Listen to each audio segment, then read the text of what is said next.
The 5 best fish to eat and the 5 worst fish to eat. Fish can be extremely nutritious, or at least it used to be, but things have changed in the last 50 years with pollution and heavy metals and farm-raised fish and so forth. So today people are very confused. They hear good things about fish, but they're kind of scared to eat it. So today we're going to talk about what you need to know about fish, which ones are safe, and which ones do you need to avoid. Coming right up.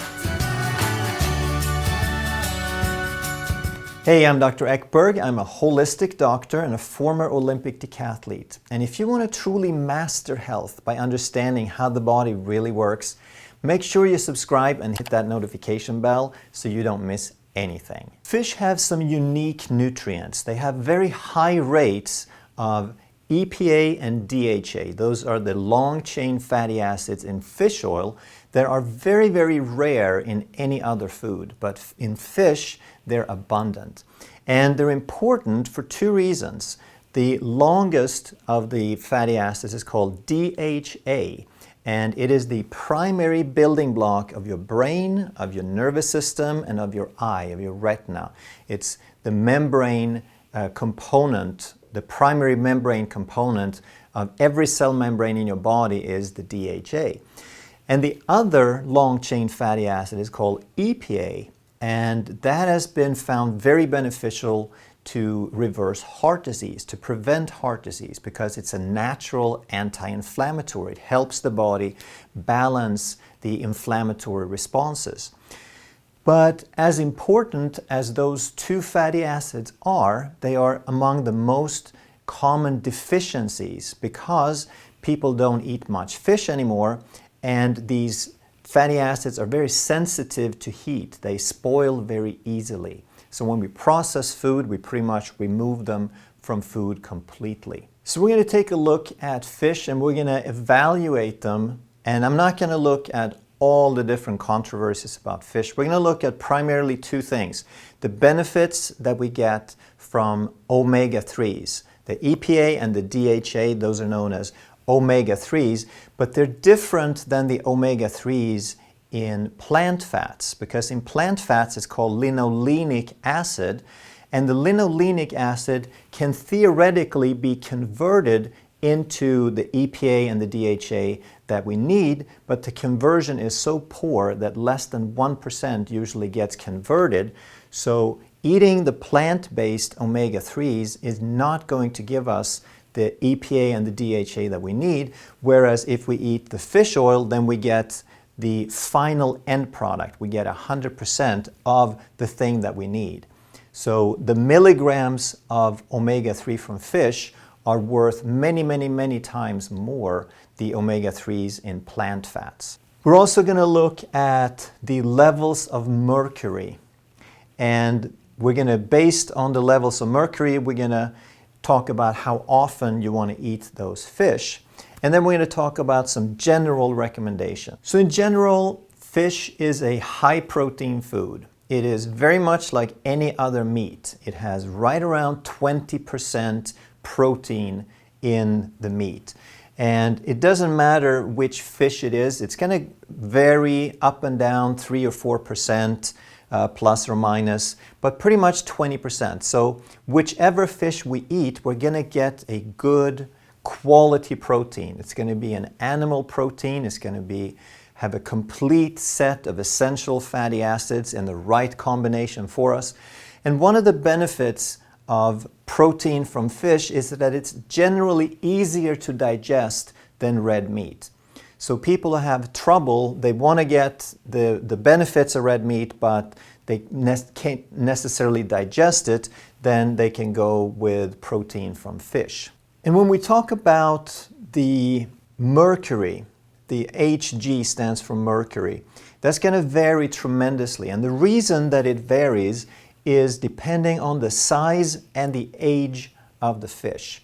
So the general rule of thumb is that a small fish is much safer and a young fish is much safer. So you want to avoid the large fish and you want to avoid fish who grow very, very slowly. And we'll talk about a couple of those in here. The large fish like tuna and swordfish, they're predatory fish. They eat other fish, so they concentrate the mercury from the fish that they eat, and they live for a long time and grow very big. So they're going to have a very high concentration of mercury, whereas a small fish like a sardine, it doesn't live very long and it eats mostly algae and plant material. So it doesn't concentrate, it doesn't consume a lot of mercury, and it doesn't live long enough to concentrate a lot of it. So small fish is much, much safer, and young fish is much, much safer. And the reason I mention that is that there's still a lot of variation between fish depending on the location. So if the fish lives in an area with a lot of pollution, then obviously it's going to concentrate more toxins in the body. So that's why we also want to take these numbers with a grain of salt. They're based on a list of readings that I got from an FDA study, but there's very few of these studies done, so we can't guarantee that whatever number that we find is going to hold true for that fish in all situations. So we want to keep this in mind and use some common sense along with this. But just as an example, something called a tilefish, if you catch it in the Atlantic, then it would have 144 parts per billion of mercury. Whereas if you found the same fish, or the same species at least, in the Mexican Gulf, it would have 1,450 parts per billion. The highest level ever recorded in a fish was 1,450. So it depends on where you catch it also, as well as the species. And we don't always know, so we want to play it safe and go with the safest ones we can find. We want to go with the fish who have the lowest reading, and then we also want to know that if we choose small and young fish, then we're going to be much safer. Another example is trout. That can be a really good option if it's freshwater trout. So trout can live in streams and lakes, and then it would have 71, in the study they published, it had 71 parts per billion, whereas if they caught it in the ocean, it had 256 parts per billion. So the tilefish could vary a factor 10, and the trout could vary a factor 4, right? So that's a big, big difference. And then a lot of people talk about that you shouldn't eat tilapia and you shouldn't eat catfish because they're farm-raised. And they're absolutely right. But it's not just the tilapia and the catfish that are bad because they're farm-raised. It is all farm-raised fish. It's just that the catfish and the tilapia are the cheapest and the sturdiest, so they're very, very easy to raise. Okay? They get a lot for their money when they raise them because they're so sturdy. But any fish that you farm raise is going to be a bad idea. Why? Because farm-raised fish, it's unnatural. It's not their natural habitat. They don't get to move. They don't get to eat the things they're used to. A lot of these fish, they normally eat algae and seaweeds and small plankton and things like that. And in captivity, they feed them grain and corn and soybeans and garbage and just about anything that these animals will eat. So it's a very unnatural situation for the animals. And if they're not living the life that they're supposed to, then they get sick, and then we get sick eating them as well. And then they have to feed them lots and lots of antibiotics, okay, just like the cattle and the chickens and so forth. And one example of how absurd this is salmon, that in the wild, salmon fights against the stream. And fighting, the intense work that the salmon does, is what makes the flesh red. And because in captivity they don't move, the salmon is actually gray. It is totally pale and unappetizing. So what do? They feed them red dye. They feed them little pellets that end up in their tissues. So you're basically just eating artificial color that the salmon ate. Farm-raised salmon would basically have no color unless they fed it color pellets. And they also found that the farm-raised salmon could have as much as 16 times as high a level of PCBs, which is a very toxic carcinogen. It's just like mercury. It accumulates in the tissue of the fish. Furthermore, the fish is just like the grass-fed meat in that when you feed them grain, when you feed them things they're not supposed to eat, you change the ratio between the omega-6s and the omega-3s. So normally they're going to have a very, very strong omega-3 to omega-6 ratio, but when you feed them garbage and corn and grain, then you're going to disturb that ratio in the wrong direction. So you're going to bring up the omega-6s and bring down the omega-3s. And if you think about it, the omega-3s, that was the reason that we're told to eat fish in the first place.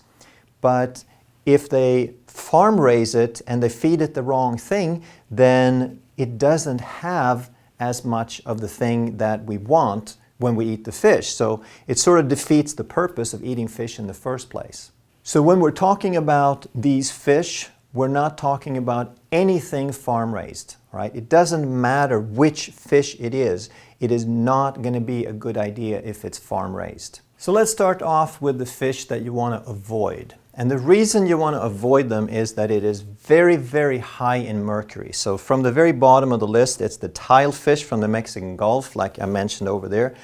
1,450 parts per billion. It's the highest level of mercury ever recorded.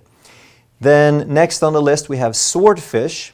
That, again, it's a large predatory fish, so it lives for a long time, it concentrates a lot of mercury, that's why the levels are extremely high. And the same thing about a shark, it's predatory, it's going to eat other things and concentrate that. Then we get to the king mackerel. And even though mackerel can be extremely healthy, and we're going to have it higher on the list later on here, it depends on the size of it. So the healthy mackerel that you buy in the jar, or you buy them smoked or fresh, they're going to be small mackerel. Whereas the king mackerel is somewhere around this size, and it lives much longer, and it accumulates a lot of toxins. So even though mackerel has a lot of good fats, the king mackerel you definitely want to avoid. And then it's everybody's favorite, tuna. And there's many, many kinds of tuna, and the readings they had vary from 350 to 689, but all of those readings are too high. Next is orange roughy at 571 parts per billion. And it really hurts me to see these two, the orange roughy and the tuna, because those are my absolute favorite fish that if it didn't have this mercury, I would eat each of them a couple of times a week probably. I love those fish, but because they're so high in mercury, I still eat them on occasion, but I pretty much don't have it more than every 2 months or so. I'll have each one maybe every 2 months. And that way you spread out. It would probably be better to avoid it altogether, but if you're going to have it because you just find it so super delicious, then make sure that you don't have it on a regular basis. So now we're moving up in the categories, and we have a category that I would call good or okay. Okay, these are the bad, you want to avoid them. These are okay, but they're not great. Okay, so if you like these fish and you want to eat them for the protein, then go ahead, but it's not going to have a tremendous benefit because it doesn't have a whole lot of omega-3s in it. You would have to eat literally pounds worth of these fish to get any significant amount. Number 10 on the list is the mahi-mahi, and if you really like it, then it's something that you can eat, but I wouldn't eat it all the time because the mercury levels are creeping up a little bit. It has almost 5 to 10 times more mercury than some of the best fish. And it doesn't have a whole lot of omega-3s. Okay, so there's not a tremendous benefit to it other than it's a good protein. Okay, it's a good, easily digested food. If you love it, have it once in a while. Then we have cod, which is very popular. It has a little bit more omega-3s, a little bit less mercury, but it's still not like super beneficial. So on these, in terms of frequency, I would say the mahi-mahi, sort of avoid it, but eat it once in a while. The cod is pretty much okay, but I wouldn't eat it all the time, trying to get benefit from it, thinking that fish is super. And next in the okay group is number 8, croaker, which again, it has a little bit more of the omega-3s, but now we're getting into what they consider really safe ranges of mercury. So from now on up, with these mercury levels, the mercury is low enough that you can eat it as much as you want. Unless you have like a severe, that you know that you have a severe heavy metal sensitivity, then you probably want to avoid anything at all. But if that's not the case, then these levels are low enough that according to official guidelines, you can eat them freely. You can enjoy them as much as you want. But again, it doesn't have a tremendous amount of omega-3. So if you're eating fish for the omega-3 benefit, then none of these are going to cut it. They're not going to provide enough omega-3s to really make a difference. The flounder, number 7, that's something that I eat a lot because it's very low in mercury. It doesn't have a ton of omega-3s, but I just really like the flavor. It's very, very easy to digest, and it's a good option to alternate with meat and chicken and other forms of food. Number 6 on the list is shrimp, everybody's favorite or a lot of people's favorite. And even though it doesn't have a tremendous amount of omega-3s, you would have to eat a lot of shrimp to get significant amount. It is very, very low on the mercury. It only 9 parts per billion. It is the lowest item that we have here on the list. Word of caution, anytime that you eat shrimp in a restaurant or most of the stuff you buy in the store, it will be farm raised. Okay, you have to look very carefully for the wild caught, because otherwise with the farm raised, now you're back into the same situation as what we talked about before. Number 5, trout, but it has to be freshwater trout. The ocean trout is much, much higher in mercury. And trout is so delicious. It is quite a bit like salmon, and it's so delicious if you can find it smoked. That's my favorite. Great food, but again, it needs to be fresh water. Now we're up to significant amounts of omega-3s. It has 1,070 milligrams of omega-3s. And we're not just talking fish oil here. It's not like 1,000 milligrams of fish oil. It's 1,000 milligrams of the actual precious omega-3 fatty acids. It's the DHA and the EPA and something called DPA. So those are the 3 top long-chain fatty acids that do wonders for our brain and nervous system. So this might be equivalent to actually about 5,000 milligrams of fish oil, depending on how that oil is concentrated. It is very moderate. It's not the lowest, but 71 parts per billion of mercury is probably not going to hurt you. So that's again in the green category where they say that you can eat it and enjoy it as much as you want.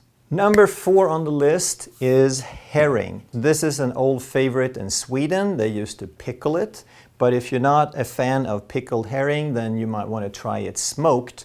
Now we're getting up to really good levels. We have almost 2,000 milligrams, almost twice as much as the trout, and 1,890 milligrams of omega-3s and about 84 parts per billion of the mercury. Number 3 on the list, one of my absolute favorites, is sardines. I love sardines. I eat them probably at least twice a week. It is so inexpensive. It is so convenient. You just pop open a can, you get a fork, and you have a meal right there. It has 1,500 milligrams of omega-3s per 100 grams. So all these numbers, by the way, are per 100 grams of food. So the number you see here is basically a percentage. So 1,500 milligrams means that 1.5% of the entire meal is concentrated omega-3s. It only has 13 parts per billion of the mercury because, again, remember, it's a very small, very young fish, and it doesn't have time to accumulate a lot of toxins. So a lot of fish oil is actually made from sardines. Now we're getting up into the heavy hitters. Number 2 on the list is mackerel, and it's the Atlantic mackerel, unlike the king mackerel. So size matters. Okay, the larger ones are going to accumulate more toxins, they live longer, they eat more other fish, but the small mackerel, and the version they tested was the Atlantic, is very, very safe. It only has 50 parts per billion of mercury, but it has the highest level omega-3s of any fish, 2,670 milligrams of omega-3s. So here, you can have one serving of fish, a relatively small serving of fish, and get equivalent to a handful of fish oil capsules. Okay, so here is where it starts to really matter. This is where you can really have an impact. Down here, you probably still need to take fish oil no matter how much of these fish you eat, but up here is where you get a significant amount of these omega-3s. Number 1 on the list, you all knew that it had to show up somewhere. Number 1 is salmon. It is the crowning achievement. It is the perfect combination of very, very low mercury and very, very high omega-3s. 2,590 milligrams omega-3s and only 22 parts per billion of mercury. So no wonder the salmon is so popular. It's not just the taste and the availability, but it is extremely nutritious. Again, you gotta get the wild caught because the farmed salmon is just as bad as the other stuff. So use these numbers with caution. Okay, use some common sense, take it with a grain of salt, because like I said, these mercury levels, they're based on one set of readings. Okay, the FDA published numbers, but it was between 1990 and 2010 or something like that. It's not something that they do every year, everywhere in the world. So just because a number is low doesn't guarantee that that fish is always going to be that low or at that level. So use some common sense and remember that the safest way to go by is small and young fish are going to be your best bet. So is it safe to eat fish anymore? Yes, but you gotta stick to the green ones. So everything here would be safe to eat, but everything on the top 5 here would be the most beneficial. If you enjoyed this video, make sure you check out that one. Thank you so much for watching. I'll see you in the next video.